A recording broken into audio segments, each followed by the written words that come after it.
Have you ever stopped to think about what's really going on in your morning cup of coffee? We're about to dive into how that simple drink can be this incredibly deep cultural experience, a story that's told in every single cup all over the world. I mean, for a lot of us it is, right? It's just a quick caffeine hit to get the day rolling.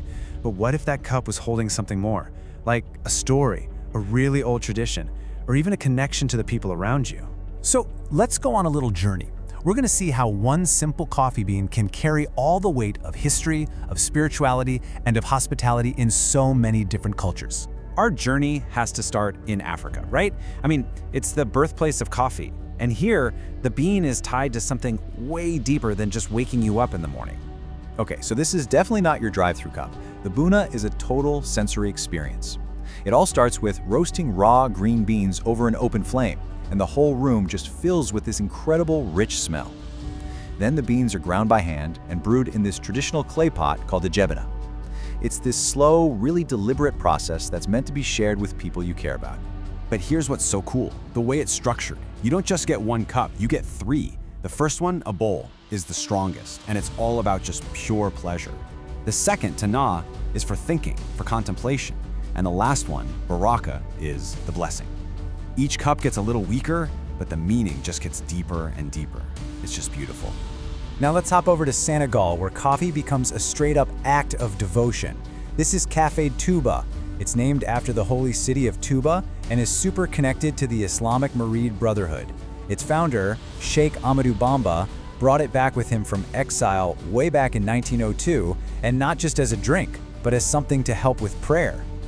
So what gives Café Touba that unique flavor? It's this spice right here, grains of Selim. They roast it right along with the coffee beans, and it creates a taste that's, well, it's totally unique. It's really aromatic, a little peppery, and honestly unlike any coffee you've probably ever tried.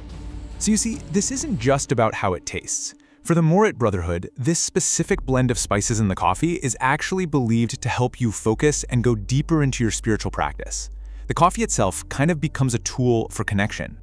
Okay, so we've seen coffee as a spiritual act, but from there it also becomes the absolute heart of social life, a really powerful symbol of welcome and hospitality. We are talking about a tradition that goes all the way back to the Ottoman Empire. The coffee is ground into this super fine powder, then simmered in a little pot called a Jezve. What you get is thick, rich, and really intense. And here's the crucial detail: it's unfiltered. All those grounds just stay right there in the cup. Which, brings up a pretty fascinating question. Once you're done with the coffee, you've got this thick sludge at the bottom. Do you just toss it out? No way! You flip the cup over, let the grounds make these cool patterns, and then someone read your fortune in them.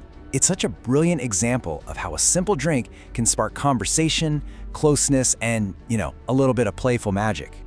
Let's head over to Mexico now, where we find Café de Olla, which is a whole different universe from your standard drip coffee.